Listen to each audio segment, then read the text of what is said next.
Assalamu alaikum. I am Akib Randhawa. I am lecturer at Time Institute Multan. I am assigned for your subject clinically and therapeutic nutrition. In first lecture, I will discuss about the introduction of the course, a nutrition assessment therapy in patient care, and especially focus on the phases of care process and the focus of care process.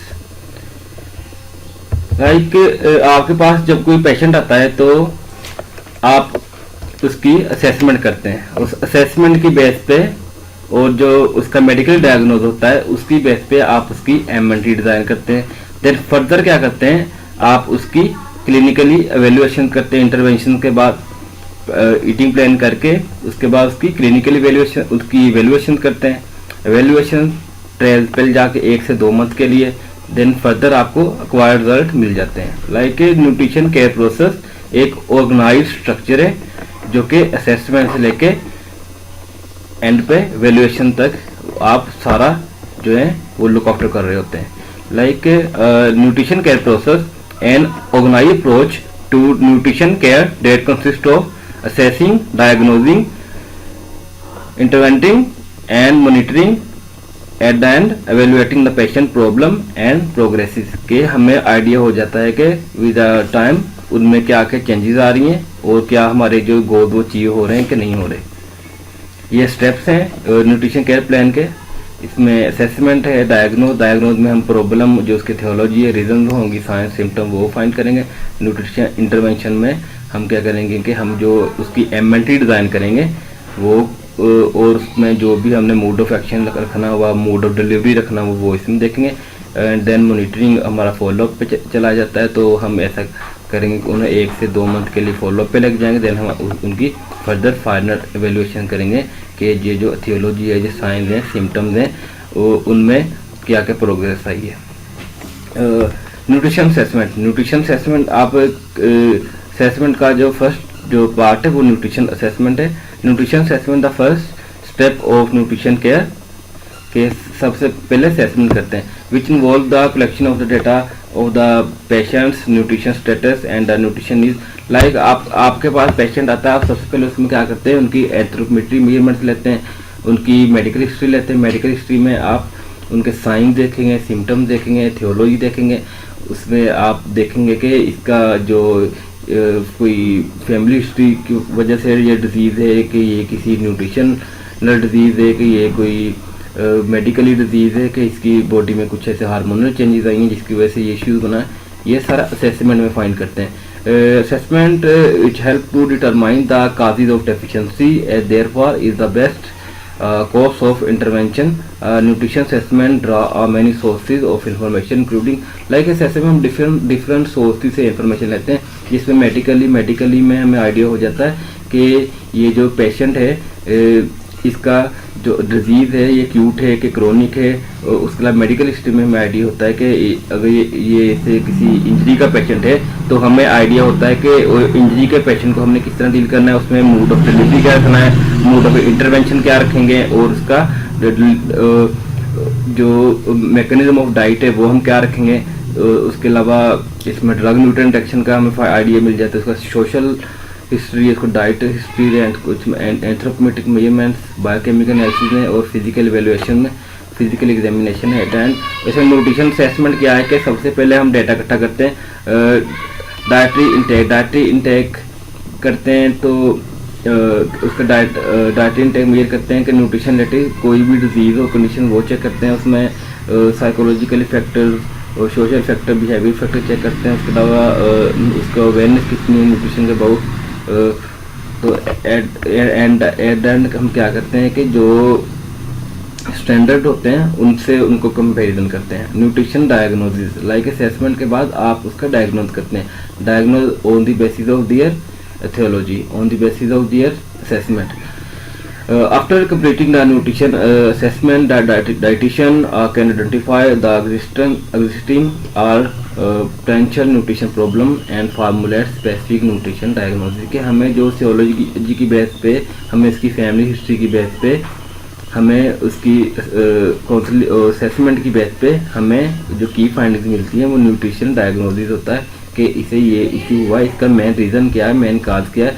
Like आपके पास एक patient आता है, उसका weight gain हुआ होता है, तो आपको ये कैसे आइडिया होगा कि इस बंदे का जो वेट गेन हुआ है क्या ये इसमें हार्मोनल चेंजेस आई हैं या कि इसका हाई डाइट जो कैलोरिक इंटेक लेने से इसका वेट गेन हुआ है, कि इसको कोई और इश्यूज आए। तो इसको हम फर्दर देखेंगे कि ये इसको थ्रू असेसमेंट हम चेक करेंगे कि इसमें ये जो इश्यू आया है इसका मेन काज क्या है, तो हम उसी के हिसाब से हम इसकी एमएनटी डिज़ाइन करेंगे। लाइक पेशेंट आता है आपके पास, उसका वेट डिक्रीज होता है, तो आप उसकी असेसमेंट से आइडिया करेंगे कि इसका जो लाइक आप कहेंगे आपका लास्ट 6 मंथ से कितना वेट डिक्रीज हुआ, आपको उसी से आइडिया होगा कि ये इसका थ्रू आपका डाइट, उस टाइम डाइट पैटर्न क्या था और आपकी फ्रीक्वेंसी और मील क्या थी, आपको उसी से आइडिया होगा कि इस बंदे का ये इसका सिनेरियो है, इसके सारा केस स्टडी का, तो उसके अकॉर्डिंग इसको न्यूट्रिशन जो डायग्नोज है वो आइदर के वो न्यूट्रिशनल डिजीज़ है कि कोई और बॉडी में फिजियोलॉजिकल चेंजिंग की वजह से कोई डिजीज़ हुई है।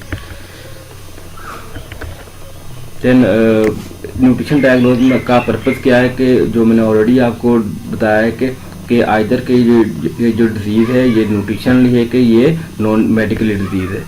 And then further nutrition intervention, जब हमें एक डिजीज़ का पता चल जाता है कि उसके बाद उसकी न्यूट्रिशन इंटरवेंशन करते हैं। ये न्यूट्रिशन इंटरवेंशन, हर डिजीज़ की न्यूट्रिशन इंटरवेंशन डिफरेंट होंगी according to their MNT, according to their requirement, according to their mode of delivery. After nutrition problem have been identified, the appropriate treatment can be determined.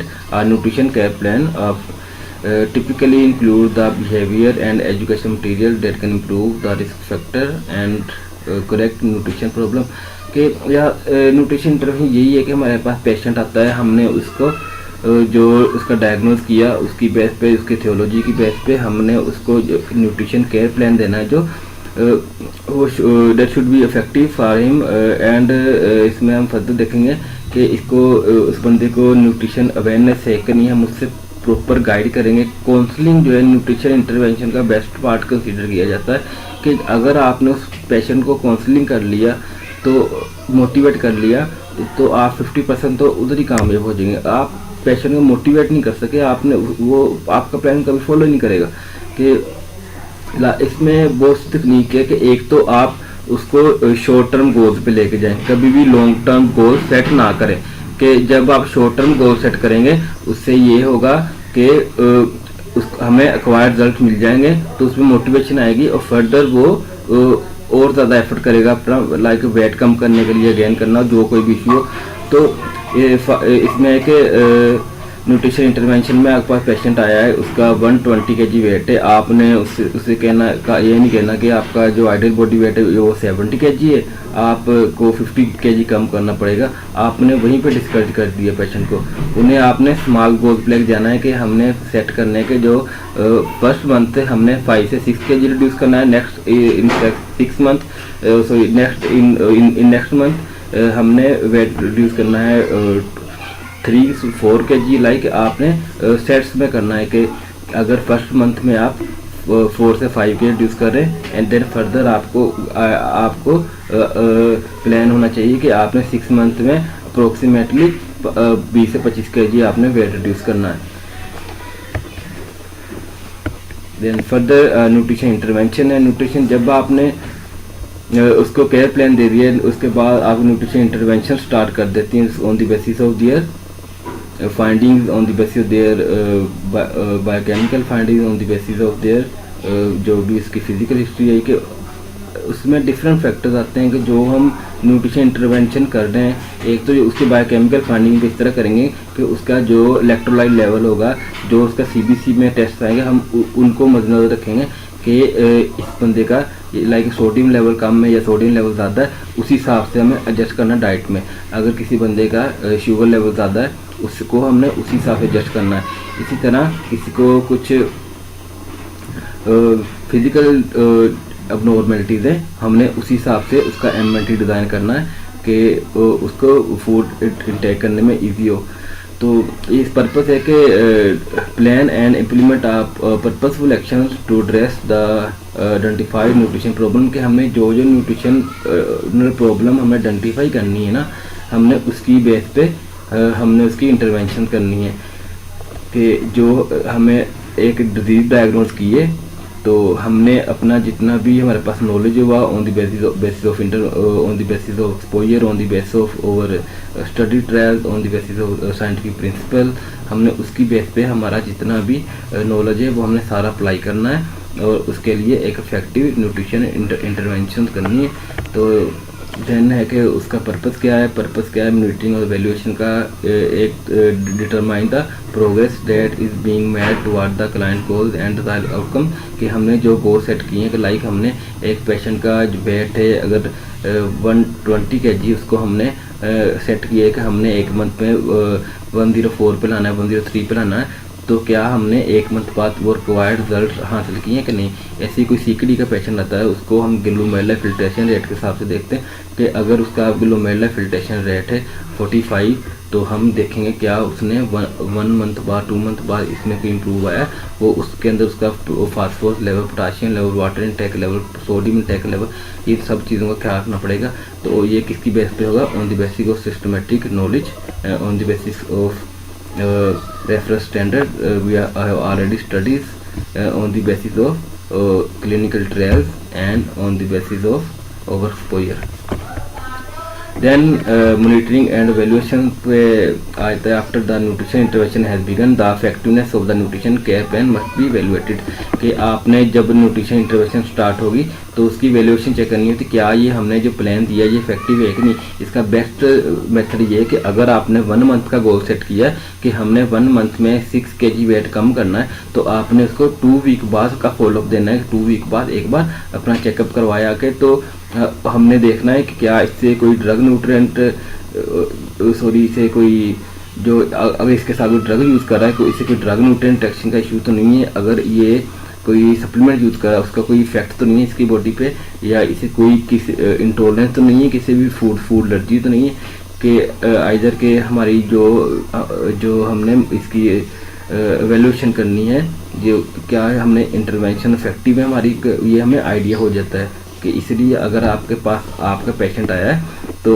Weight reduction के लिए, किसी भी disease के लिए, मील management के लिए, कि आपने अगर उसे 1 मंथ के फॉलोअप पे लग जाना है तो आपने उसका 2 वीक बाद विजिट रखना है, उससे आपको आइडिया हो जाएगा। तो then further is nutrition assessment, इसमें हिस्टोरिकली इन्फॉर्मेशन में बहुत सी डिजीज़ होती हैं जो कि मेटाबॉलिक जिस तरह है, हाइपरटेंशन है, ब्लड प्रेशर है, CBD के हैं, इस्केमिक हार्ट डिजीज़ हैं। इसके अलावा काफ़ी डिजीज़ हैं जो कि मेटाबॉलिक डिजीज़ कंसीडर की जाती हैं, कि हेरिडिटरी डिजीज़ कंसीडर की जाती हैं। इवन ओबेसिटी देख लें, ओबेसिटी का ये है कि अगर किसी की मदर 70% ओबीस है तो उसके जो ऑफस्प्रिंग्स होंगे, जो उसके बच्चे होंगे, उनमें 70% चांस होगा उनमें ओबीस होने का। कि अगर कोई मदर ओबीस है 70% चांसेस है कि उसके जो ऑफस्प्रिंग्स हैं, जो उसके बच्चे हैं, वो भी ओबीस होंगे। इसमें कुछ मेडिकल हिस्ट्री होती, social history, diet history, medical history ये है कि हम वैल्यूएट करते हैं मेडिकल हिस्ट्री की बेस पे कि उसे जो करंट कॉम्प्लिकेशंस है, क्या उसका लिंक उसकी जेनेटिक्स से है, क्या हेरिडिटरी इशू है उससे कोई, के ये कोई क्रोनिकल इन्फेक्शन है या कोई और इश्यूज़ हैं, कि ये जो हम डिजीज़ फर्स्ट ऑफ ऑल देखते हैं ये न्यूट्रिशनल डिजीज़ है, ये मेडिकल डिजीज़ है, या कोई और इश्यूज़ है। उसके साथ साथ हम पोस्ट जो मेडिकल हिस्ट्री भी देखते हैं कि क्या उसकी वजह से भी कोई इफेक्ट आ सकता है, जो इसकी करंट जो इसकी डिजीज़ है, क्या इसकी फैमिली में भी वो कोई ये इसकी किस्म की डिजीज़ है, उसकी मेडिकेशन हिस्ट्री। उसके बाद उसका सोशल हिस्ट्री में ये है कि उसका सोशल स्टेटस क्या है, क्या उस बंदे को उस फूड की अवेलेबिलिटी है जो हम उसका ईटिंग प्लान डिज़ाइन कर रहे हैं, क्या उस बंदे के एजुकेशन लेवल इतना है कि वो जो आप उसे मेंशन कर रहे हैं वो उसे इजीली अंडरस्टैंड कर सके, क्या उसकी लिविंग सिचुएशन या लिविंग स्टैंडर्ड ऐसे हैं कि वो आपका डाइट जो पैटर्न है फॉलो कर सके। इन सब चीज़ों का ख्याल रखना पड़ता है कि आपके पास जिस इकोनॉमिक स्टेटस का पेशेंट आएगा आपने उसके अकॉर्डिंग उसकी एमएनटी डिज़ाइन करनी है। देन डाइट हिस्ट्री में dietary pattern, dietary restrictions, use of alcohol, उसके अलावा फूड एलर्जीज या च्यूइंग एक इशू कई को बहुत होते हैं, तो उसमें हम low carb diet mostly refer करते हैं कि च्यूइंग इशू होते हैं। स्वेलिंग इशू होते हैं तो उसमें हम उसका मोड ऑफ डिलीवरी चेंज कर देते हैं। And the next we will study about the nutrition assessment in detail and the why are nutrition assessment is done conduct and what are the protocols which are set to identify the nutrition assessment. Okay, Allah Hafiz.